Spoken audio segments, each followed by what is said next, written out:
여러분, 성경에 많은 인물들이 나오는데요. 성경에 나오는 인물들 중에서 가장 안타까운 인생을 살았던 한 사람을 꼽으라면 여러분은 성경에 나오는 그 많은 사람들 인생 이야기 중에 누가 제일 안타까운 인생을 살았던 사람이다 라고 여러분 머릿속에 떠올려 주십니까?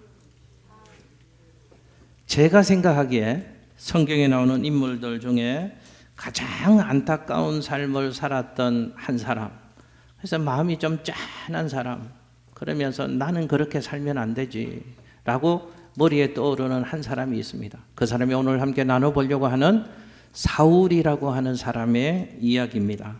여러분, 사울이 어떤 사람인가를 아시죠? 사울은 이스라엘이 국가로 출범할 때 하나님이 그 이스라엘 국가의 초대 왕으로 하나님이 기름 부어 세우셨던 사람이 사울이라는 사람이었습니다. 생각해 보세요.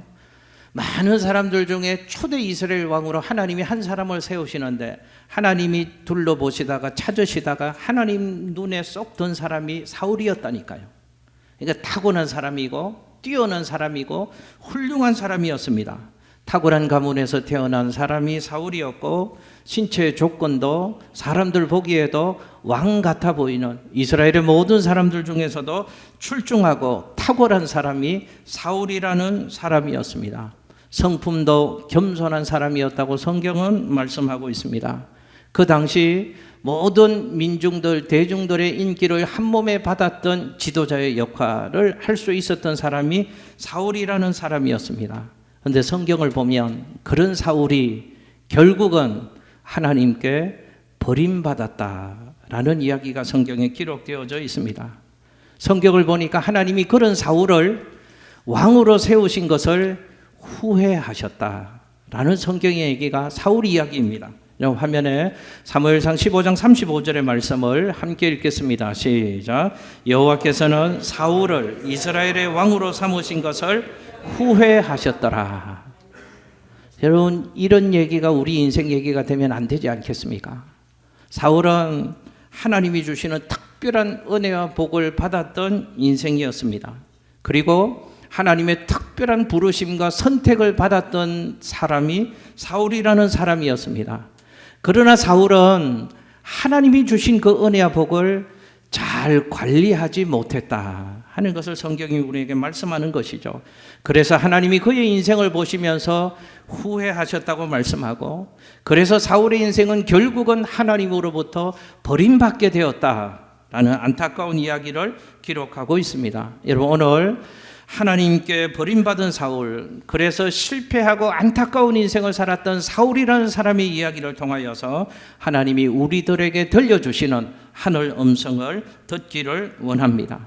여러분, 먼저 사울의 인생을 아주 비극적인 인생이었다고 선언하시는 하나님의 말씀에 귀를 기울여 보시기를 바랍니다. 여러분, 화면에 사무엘상 16장 1절 말씀을 함께 읽겠습니다. 시작. 여호와께서 사무엘에게 이르시되 내가 이미 사울을 버려 이스라엘 왕이 되지 못하게 하였거늘 네가 그를 위하여 언제까지 슬퍼하겠느냐. 아멘. 여러분, 성경의 표현을 보십시오. 하나님이 사울을 어떻게 하셨다고요? 하나님이 사울을 버리셨다 라고 얘기합니다. 그리고 언제까지 그를 위하여 슬퍼하겠느냐. 슬퍼하지 말라고 하나님이 말씀하십니다. 여러분, 이 무서운 선언 귀를 기울이셔야 합니다. 하나님이 버리셨다. 이 비극적이고 무서운 선언, 사울에게 들려진 하나님의 선언입니다. 사울은 하나님이 많은 사람들 중에 뽑으시고 찾으시고 복을 주셔서 세우신 이스라엘의 초대 왕이었다니까요. 그런데 그런 사울이 하나님께 버림받는 인생이 되었답니다. 그러기에 우리는 사울의 인생, 그 찬란하고 탁월하고 준수한 인생이었지만 그의 인생을 행복한 인생이다 얘기할 수 없는 것이죠. 성공한 인생이다 말할 수 없는 겁니다. 사울의 인생은 실패한 인생이라고 얘기할 수 있습니다. 우리 이 대목에서 이런 질문을 가지고 하나님의 말씀을 쫓아가려고 합니다. 도대체 사울이 어떤 삶을 살았느냐 하는 겁니다. 그렇게 탁월하고 준수한 인생이었고 하나님이 주신 그 특별한 복과 은혜와 하나님의 선택하심이 그 인생 가운데 있었는데 도대체 사울이라는 사람은 어떤 삶을 살았길래 하나님으로부터 버림받는 인생이 되었는가? 그래서 실패하는 인생이 되고 말았을까? 여러분, 이 질문은 인생을 살아가는 우리에게도 너무너무 중요한 말씀입니다. 왜냐하면 이 질문이 우리가 어떻게 살아야 될까에 대한 해답을 주시는 하나님의 말씀이 될 수 있기 때문에 그렇습니다. 오늘 이 말씀을 함께 살피면서 우리가 지금까지 나는 어떤 삶을 살아왔는가, 말씀의 거울을 비춰보시면서 우리의 삶을 한번 살펴보는 시간이 되었으면 좋겠습니다. 그리고 또 하나, 내 인생은 그러지 말아야지. 나는 사울 같은 실수하는 인생, 안타까운 인생이 되지 말아야지. 그러려면 하나님께로부터 버림받지 않고 실패하지 않는 인생으로 살아가려면 어떤 마음을 가지고 살아가야 되는가? 어떤 자세와 어떤 신앙의 결단이 우리에게 있어야 되는가? 하나님 주시는 귀중한 은혜를 나누는 복된 시간 되시기를 예수님 이름으로 축복합니다. 먼저요, 사울은 왜 하나님께로부터 버림받는 인생이 되었을까? 왜 사울은 실패한 인생이 되었을까? 좀 세 가지를 좀 살펴보려고 합니다. 첫 번째로 한번 저 따라서 해 주실까요? 부름의 은혜를 망각했다. 할렐루야. 여러분, 사무엘상 13장에 사울 이야기가 나오는데요, 사무엘상 13장을 가만히 살펴보면 사울의 인생이 왜 하나님으로부터 버림받게 되었나, 그 결정적인 원인 하나를 우리가 발견할 수 있습니다. 사무엘상 13장에는요, 사울이 블레셋과의 전쟁을 앞두고 있는 상황이었고, 그래서 사울의 마음은 매우 불안한 상태였다고 성경은 얘기합니다. 그래서 전쟁을 앞두고 사울이 하나님 앞에 제사를 드립니다. 하나님 앞에 제사를 드리기로 결정하고 사무엘을 초청하게 되어집니다. 왜 그랬는가? 그 당시 하나님의 법은 하나님 앞에 제사를 집전하는 것은 아무나 집중할 수 없고, 하나님께로부터 기름 받아 세운 제사장만 하나님께 제사를 집전할 수 있었습니다. 그래서 당시의 제사장 사무엘을 사울 왕이 전쟁을 앞두고 제사를 드리기 위해서 사무엘 선지자를 초청한 것입니다. 여러분, 화면에 사무엘상 13장 8절에서 9절 말씀을 함께 읽습니다. 시작. 사울은 사무엘이 정한 기한대로 이레 동안을 기다렸으나 사무엘이 길갈로 오지 아니하매 백성이 사울에게서 흩어지는지라. 사울이 이르되 번제와 화목제물을 이리로 가져오라 하여 번제를 드렸더니. 아멘. 여러분, 누가 제사를 드렸다고 성경은 말씀하고 있습니까? 사울 왕이 제사를 집전했다고 성경은 말씀하고 있습니다. 그런데 누가 하나님 앞에 제사를 집전해야 된다고요? 제사장이 해야 됩니다. 그게 하나님의 법입니다. 하나님이 제사를 드릴 때는 제사장을 통하여 하나님 앞에 예배하라고 말씀하셨기에 사울은 제사장 사무엘을 기다렸는데 어찌된 이유인지 사무엘이 빨리 오지 않았답니다. 그래서 기다리다가, 여러분 이 상황을 이해하실 수 있으시죠? 전쟁을 앞두고 불안하고 두려워합니다. 하나님의 은혜가 필요합니다. 그래서 하나님 앞에 제사해야 됩니다. 그런데 제사장을 초청했습니다. 그런데 빨리 오지 않습니다. 빨리 제사를 드리고 그 은혜를 덧입고 이 전쟁에서 승리하는 삶을 살아야 되는데 제사장이 오지 않으니까 왕이었던 사울이 제사장을 대신해서 제사를 드렸다는 겁니다. 여러분, 이게 뭐 대단한 일인가? 이게 뭐 나쁜 일인가? 잘못된 일인가? 그렇게 생각할 수 있습니다. 그런데 성경이 우리에게 지금 강조하고 말씀하시는 것을 잘 귀담아 들으셔야 합니다. 사울 왕이 부름받은 자리는 왕의 자리였고 제사장의 자리가 아니었다 하는 것을 성경은 우리에게 지금 말씀하고 있습니다. 여러분, 사울 자신이 하나님으로부터 부름받은 자리는 왕의 자리였습니다. 제사를 집전하도록 부름받은 사람은 제사장 사무엘이 부름받은 자리였다는 겁니다. 그런데 사울은 자신이 누구인가를 잊어버리고 있었다고 성경은 우리에게 말씀하는 겁니다. 이 일을 내가 해도 되고 저 사람이 해도 되고 그런 성격의 일이 아니고 하나님 앞에 제사를 집전하는 일은 제사장이 해야 되는 일인데 사울은 지금 잊어버리고 있습니다. 내가 부름받은 부름의 자리가 어디이고 제사장 사무엘이 부름받은 부름의 자리가 어디이고 왕인 내가 해야 되는 일이 어떤 일이고 제사장 사무엘이 해야 되는 일이 어떤 일인지를 잊어버렸다고 성경은 우리에게 말씀하고 있습니다. 예, 사울은 자신의 신분을 잃어버렸습니다. 자신의 사명을 잃어버렸습니다. 자신이 부름받은 자리를 망각했다는 겁니다.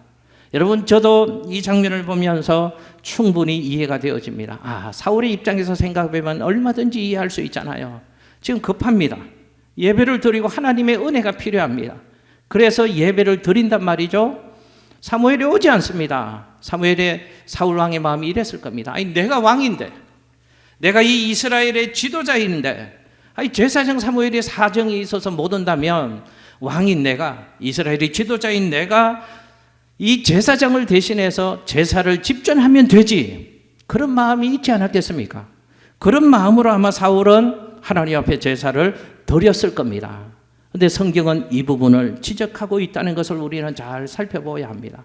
여러분, 이 사울 왕의 행동이 잘못된 것 없어 보이지만 성경이 얘기하는 관점은 사울 왕의 행동 밑바탕에는 사실은 하나님이 가장 싫어하시는 교만의 죄가 자리 잡고 있었다는 것을 성경은 우리에게 교훈하고 있는 겁니다. 여러분, 잘 들어보십시오. 사울 왕이 사실은 나쁜 죄 지은 게 아니잖아요. 하나님 앞에서 제사를 지냈던 겁니다. 여러분, 그런데 자신의 신분을 잊어버리고 내가 해야 될 일이 무엇이고 내가 하지 말아야 될 일이 무엇인지 분명하게 분별하지 못한 이 작은 행동 하나, 이 작은 교만의 행동 하나가 사울이 왕으로부터 폐위가 되어지는 무서운 결과를 가져오게 되었다고 성경은 우리에게 교훈하고 있는 것입니다. 화면에 사무엘상 13장 13절에서 14절, 좀 긴 말씀입니다. 우리 함께 읽습니다. 시작. 사무엘이 사울에게 이르되 왕이 망령되이 행하였도다. 왕이 왕의 하나님 여호와께서 왕에게 내리신 명령을 지키지 아니하였도다. 그리하였더라면 여호와께서 이스라엘 위에 왕의 나라를 영원히 세우셨을 것이거늘 지금은 왕의 나라가 길지 못할 것이라. 여호와께서 왕에게 명령하신 바를 왕이 지키지 아니하였으므로 여호와께서 그의 마음에 맞는 사람을 구하여 여호와께서 그를 그의 백성의 지도자로 삼으셨나이다 하고. 아멘, 할렐루야. 여러분, 얼마나 무서운 말씀입니까? 하나님이 버리신답니다. 그리고 하나님이 그 일을 위하여 세우시는 다른 사람을 세우셔서 그 일을 하게 하시겠다고 하나님이 말씀하시는 것입니다. 작은 행동이라고 여겨질 수 있습니다. 한 번의 실수 좀이라고 생각할 수 있습니다. 그런데 자신의 신분과 자신의 본분을 잊어버린 잘못된 행동, 그 순간적인 행동 하나 때문에 사울은 하나님으로부터 버림받게 된 것입니다. 하나님께로부터 버림받은, 하나님이 세우신 왕의 자리에서 쫓겨나는 슬픈 인생이 비참한 인생이 되어지고 말았다. 성경이 우리에게 교훈하는 겁니다. 그러므로 우리는 분명히 기억해야 합니다. 잊지 마십시오. 하나님이 나를 부르신 부름의 자리가 어디인가? 내가 해야 될 일이 무엇인가? 내가 하지 말아야 될 일이 무엇인가? 저 사람이 부름받은 부름의 자리가 어디이고 저 사람이 해야 될 일이 무엇인가? 내가 부름받은 부름의 자리가 어디이고 내가 해야 될 일이 무엇인가? 우리는 절대로 잊어버리지 말아야 합니다. 이것을 분명하게 인식하며 살아야 우리 인생이 사울처럼 실패하지 않는 인생이 될 수 있는 줄로 믿습니다. 여러분, 이 반면에 사울이 이런 삶을 살았다고 성경은 얘기하는데 그 반면에 비교되는 사울의 뒤를 이어서 이스라엘의 왕이 된 다윗의 얘기를 한번 살펴보십시오.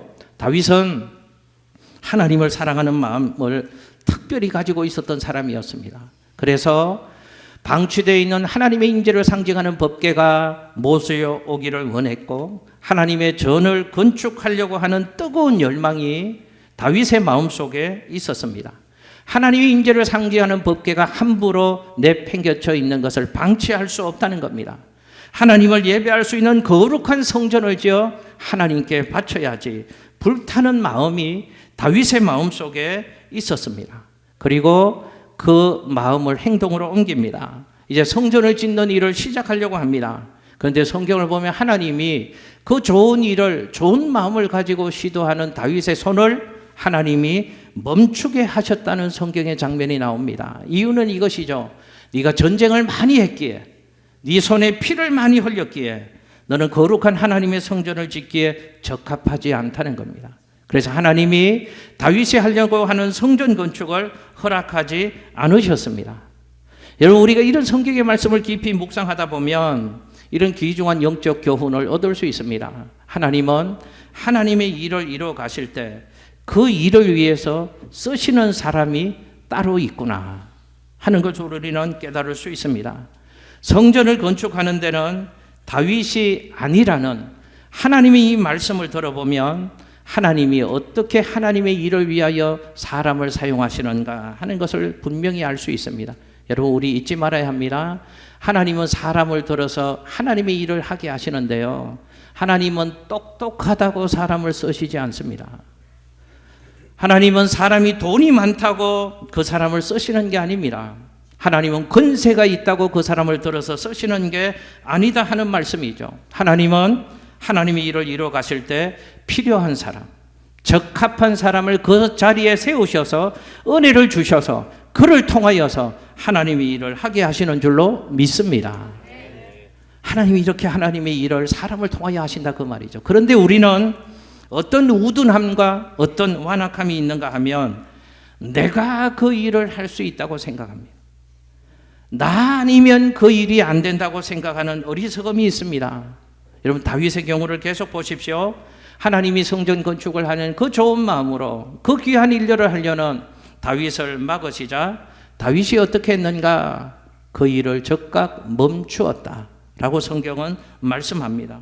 여러분, 한번 생각해 보십시오. 제가 한번 여쭤볼게요. 답해 보십시오.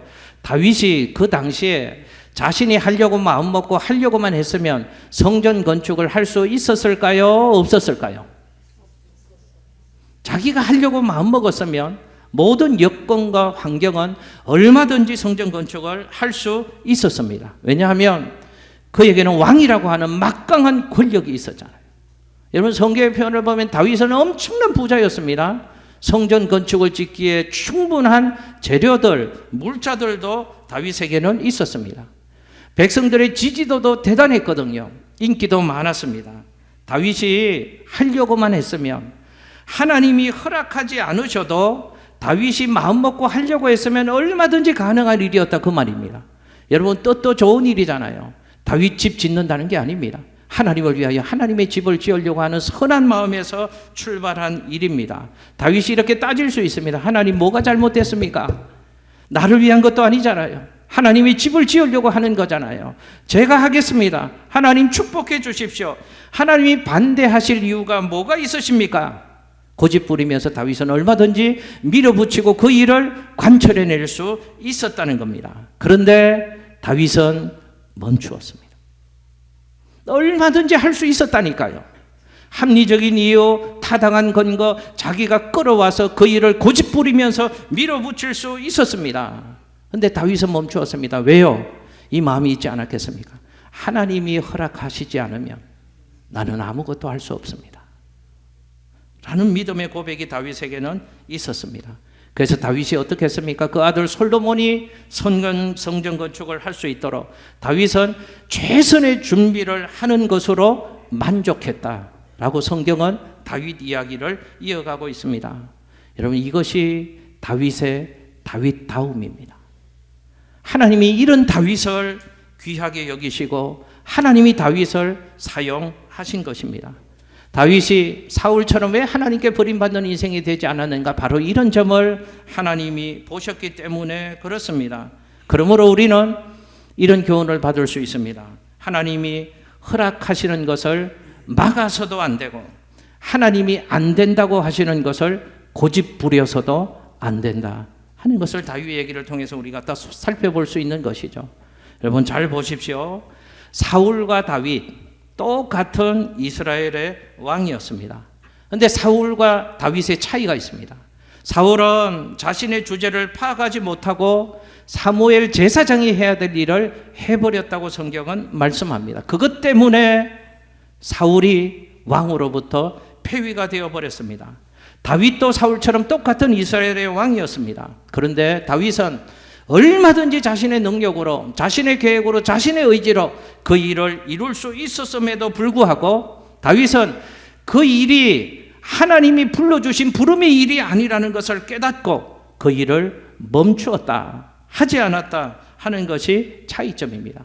하나님이 그런 사울을 버리셨고 하나님이 그런 다윗을 하나님 오른손에 붙잡으시고 높이 세우셔서 그를 통하여 하나님의 뜻을 이루어 가신 것입니다.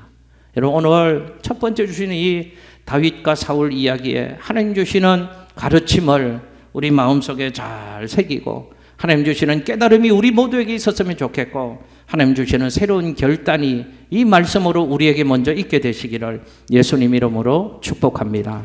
두 번째 한번 저 따라서 해보실게요. 작은 순종이 얼마나 중요한가를 몰랐다. 할렐루야. 여러분, 사무엘상 15장쯤 보면 사울이 아말렉이라는 이방 나라와 전쟁을 하는 얘기가 사무엘상 15장에 나옵니다. 그런데 아말렉과의 그 전쟁 얘기를 보면 사울이 필요해서, 사울이 원해서 전쟁을 시작한 그런 전쟁이 아니었습니다. 하나님께서 사무엘 선지자를 통해서 사울 왕에게 아말렉 군대를 치라고 말씀하셨고 그 하나님의 말씀에 순종해서 그 전쟁을 하게 되었다는 겁니다. 그런데 하나님이 아말렉과의 전쟁을 수행하면서 한 가지 원칙을 제시해 주신 게 있습니다. 그 원칙은 이것입니다.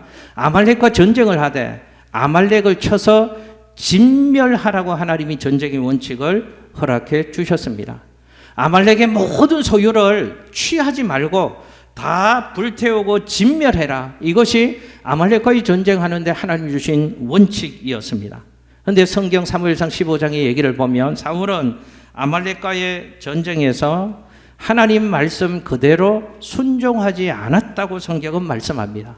여러분, 화면에 사무엘상 15장 9절 말씀을 같이 한번 읽습니다. 시작. 사울과 백성이 아각과 그의 양과 소의 가장 좋은 것과 또는 기름진 것과 어린 양과 모든 좋은 것을 남기고 진멸하기를 즐겨 아니하고 가치 없고 하찮은 것은 진멸하니라. 아멘. 여러분, 하나님의 말씀이 아말렉과의 전쟁을 수행하는데 하나님이 주신 전쟁의 가장 중요한 원칙 하나가 아말렉을 진멸하라는 겁니다. 모조리 불태워 없애라는 명령을 하나님이 주셨습니다. 성경을 보면 너무하다 싶을 정도로 심지어 유아까지 진멸하라고 하나님이 명령을 내리셨습니다. 그런데 하나님의 명령을 받고 하나님에 의해서 시작한 아말렉과의 전쟁에 사울 왕의 이야기를 보면 하나님 말씀과는 반대로 사울이 전쟁을 수행했다고 기록하고 있다는 겁니다. 사울 왕이 어떻게 했다고요? 기름진 것, 좋은 것, 아름다운 것은 남겨두었습니다. 그리고 진멸한 것이 있었습니다. 어떤 것만 진멸했는가 하면 가치 없는 것들은, 볼품 없는 것들은 다 진멸하고 아름다운 것, 소중한 것, 보배로운 것들은 남겨두었다고 성경이 말씀합니다. 여러분, 화면에 사무엘상 15장 20절 21절 말씀 이어서 한번 읽어보겠습니다. 시작. 사울이 사무엘에게 이르되 나는 실로 여호와의 목소리를 청종하여 여호와께서 보내신 길로 가서 아말렉 왕 아각을 끌어왔고 아말렉 사람들을 진멸하였으나 다만 백성이 그 마땅하게 멸할 것 중에서 가장 좋은 것으로 길갈에서 당신의 하나님 여호와께 제사하려고 양과 소를 끌어왔나이다 하는지라. 아멘. 사울 왕이 이런 얘기합니다. 나는 하나님 말씀하신 대로 다 진멸했습니다. 그런데 다만 좋은 것들, 아름다운 것들, 보배로운 것들은 남겨두었습니다. 왜냐하면 이것 가지고 하나님께 예배 드리려고요. 그럼 하나님이 좋아하실 것 아니겠습니까? 사울 왕이 이렇게 얘기하는 것입니다. 여러분, 성경에는 없지만 제가 그런 사울의 입장에서 사울의 마음을 한번 생각해 보았습니다. 사울이 이렇게 생각했겠죠. 하나님이 명령은 그렇게 하셨지만 어떻게 하나님 말씀에 100% 순종할 수가 있겠습니까? 가치 없는 것들은 제가 하나님 말씀대로 다 진멸했습니다. 근데 이 좋은 것들은 왜 진멸합니까? 좋은 것들, 아름다운 것들, 기름진 것들, 보배로운 것들은 없애지 말고 이것 가지고 하나님께 예배드리면 하나님이 얼마나 좋아하시겠습니까? 그래서 이것들은 제가 다 다만 이런 것들은 남겨두었습니다 라고 지금 사울이 얘기하고 있는 것입니다. 여러분 잘 보십시오. 성경이 지금 뭘 얘기하는가 하면 사울의 실수를 얘기하는데요. 사울은 자신의 생각으로 판단했다는 겁니다. 사울은 자신의 기분으로 판단했다는 겁니다. 사울은 자신의 기준으로 삶을 살아가고 있다는 것을 성경은 우리에게 말씀하고 있습니다. 하나님은 그렇게 말씀하셨지만 내가 알아서 판단하면 되지 않겠습니까? 적당하게, 상황에 맞게. 사울이 지금 이렇게 얘기하고 있는 겁니다. 여러분 사울의 모습이 우리의 모습 아닌가요? 우리도 사울 같은 삶을 살아가는 경우가 너무너무 많지 않느냐 그 얘기입니다. 우리도 이렇게 항변하잖아요. 하나님 성경은 그렇게 써 있지만 목사님은 지금 저렇게 설교는 하셨지만 누가 그렇게 요즘 시대에 바보처럼 미련하게 살아갈 수 있어요? 다 손해봅니다. 성경은 그렇게 말하지만 설교는 저렇게 하시지만 비슷한 정신으로 살아가는 뜻 아니겠습니까? 그런 정신을 가지고 살라는 뜻 아니겠습니까? 목사님 목숨 걸고 성경 읽어야 합니다, 목숨 걸고 예배 드리셔야 됩니다 하면 누가 그렇게 목숨 걸고 예배를 드리고 성경을 읽을 수 있습니까? 그냥 주일 예배 빠지지 말라 목사님이 그 정도로 강조하시는 것 아닙니까? 라고 여기면서 1시간 드리는 주일 예배만 소중하게 생각하는 경향이 있습니다. 우린 다 잊어버립니다. 신령과 진정으로 이 예배를 드려야 된다는 것도 잊어버립니다. 예배의 주인 되신 하나님만 바라보며 하나님께만 영광 돌려야 된다는 것도 잃어버립니다.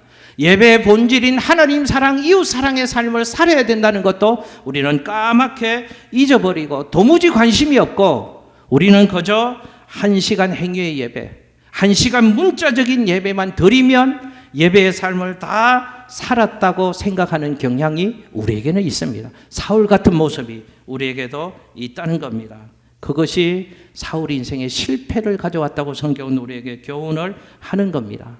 여러분 화면에 사무엘상 15장 22절 23절 말씀 함께 읽습니다. 시작. 사무엘이 이르되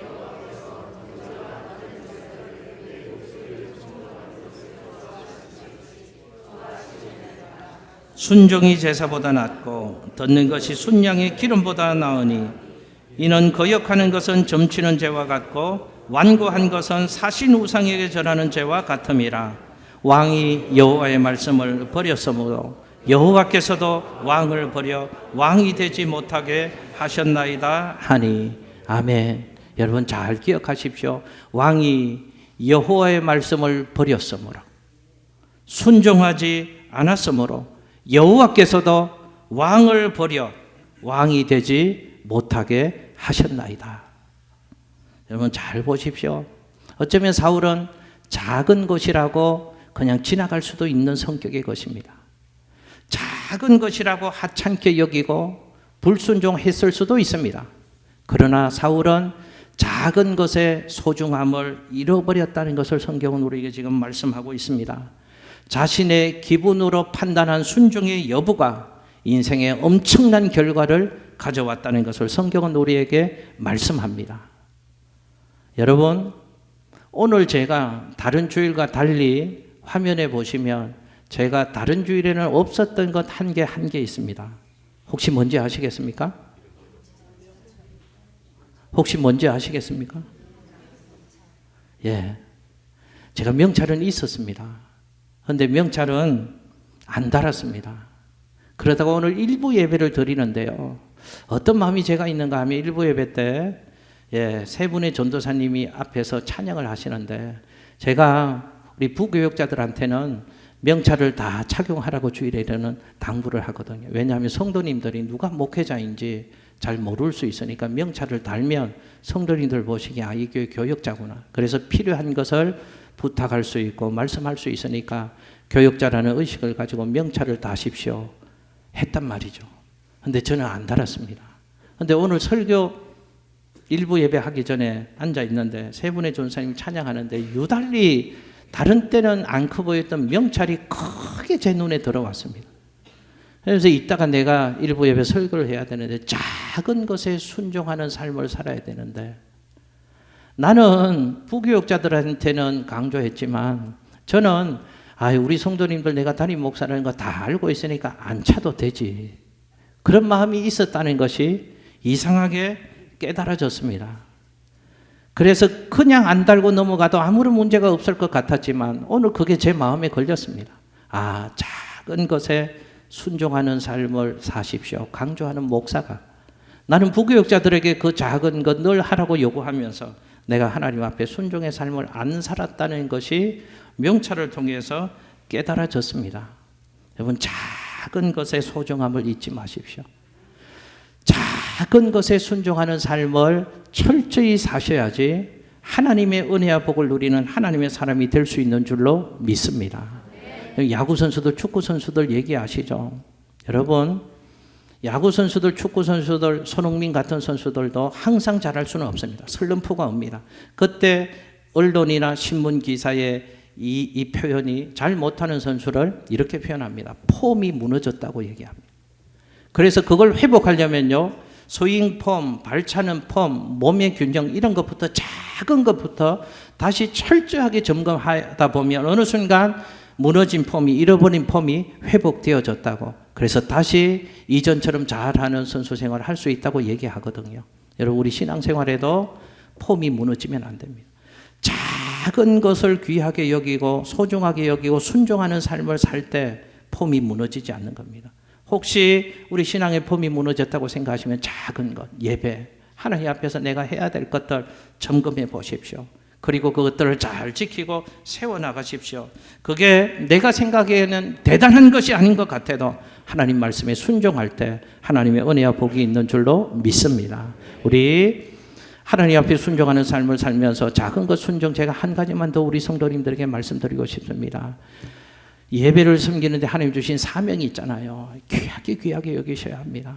기도의 사명 귀하게 여기셔야 합니다. 빼먹지 마십시오. 그리고 주일 예배 순서 맡으신 분들도 8시에 예배를 준비하는 분들 오셔서 함께 기도하시고 예배 사명을 감당하십시오. 이것도 귀하게 여기셔야 합니다. 내가 예배 사명만 감당하면 되지 그 시간에 기도하면 아니요.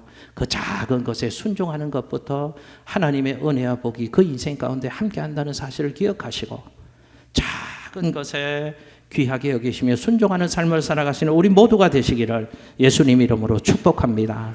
여러분, 세 번째 하나만 잠시 보겠습니다. 저 따라 해보실까요? 후회만 하고 회개하지 않았다. 여러분 잘 보십시오. 실수 안 하는 사람이 있을까요? 없을까요? 없습니다.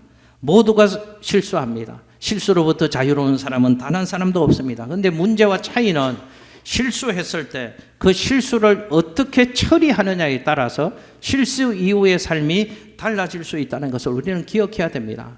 사람들은 대체로 자신이 저지른 실수에 대해서 두 가지로 반응을 합니다. 한 사람은 변명합니다. 또 한 사람은 후회하는 사람이 있습니다. 그런데 변명과 후회는 실수를 처리하는 방법이 아니라는 것을 우리는 기억해야 합니다. 후회만 하는 것 아무 의미가 없잖아요.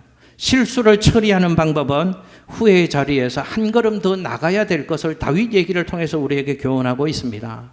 후회만 하는 자리에 머무르지 말고 회개의 자리까지 나아갈 때 새로운 삶을 살아갈 수 있다고 성경은 우리에게 말씀합니다.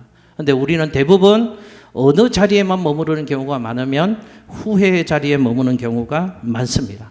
여러분, 사울과 다윗 얘기 또 이어가 보겠습니다. 사울도 자신의 실수에 대해서 후회는 했습니다.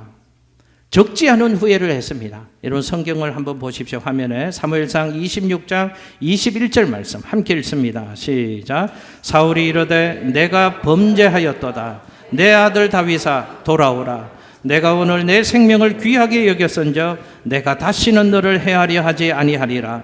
내가 어리석은 일을 하였으니 대단히 잘못되었도다 하는지라. 아멘.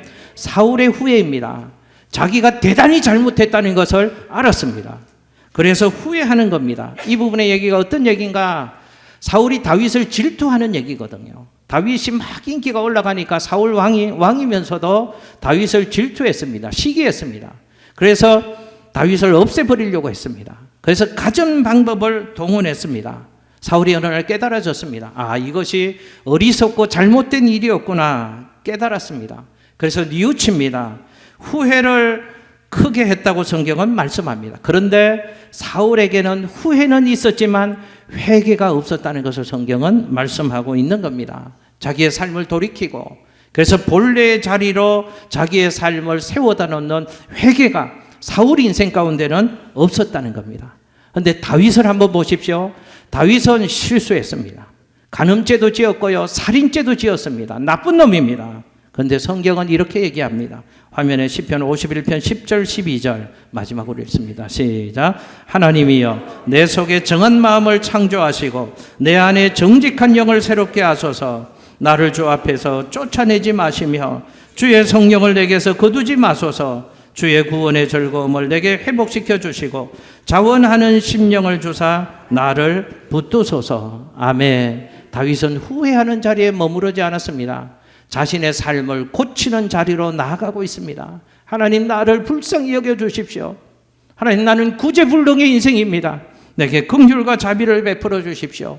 하나님, 내 안에 깨끗한 마음을 좀 주십시오.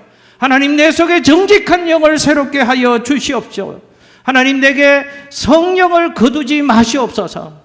다윗은 하나님 앞에 회개하며 자신의 삶을 고치고 있었습니다. 여러분, 차이점을 아시겠습니까? 사울도 범죄했고 다윗도 범죄했습니다. 그러나 사울은 후회만 했고 다윗은 회개했다는 것입니다. 다윗이 회개하는 사람이었기에 하나님이 그를 버리지 않으신 겁니다. 사울은 후회만 했던 인생이고 회개하지 않았기에 하나님께 버림받는 삶을 살았다는 것입니다. 기억하십시오. 진실한 회개가 있을 때 진정한 삶의 회복이 우리에게 주어지는 겁니다. 회개할 때 하나님의 사랑이 회복되어지는 겁니다. 회개할 때 하나님의 축복이 우리의 삶에 다시금 회복되어지는 겁니다. 말씀 정리합니다. 여러분, 우리가 살면서 누군가에게 버림받는다고 하는 거 참 슬픈 일입니다. 그런데 사람에게 버림받는 것도 슬픈 일이지만 하나님께 버림받는 것은 더더욱 슬픈 일입니다. 우리 사랑하는 성도님들의 평생의 삶 가운데 그런 일이 절대로 있어서는 안 되겠습니다. 하나님께 버림받는 것 슬픔이요, 우리 인생의 저주요, 우리 인생의 비극이라고 말할 수 있습니다. 여러분, 세 가지를 기억하십시오. 부름의 은혜를 잊지 마십시오. 내가 무엇하라고 하나님이 나를 여기에 두셨나? 내가 해야 될 일이 무엇인가? 하지 말아야 될 일이 무엇인가? 똑똑하게 인식하며 살아가는 우리가 되었으면 좋겠습니다. 작은 순종을 소홀히 여기지 마십시오. 거기서부터 역사가 일어나는 겁니다. 후회만 하는 인생 되지 말고 회개하는 삶을 살아가시는 우리 모두가 되시기를 예수님 이름으로 축복합니다. 기도하겠습니다.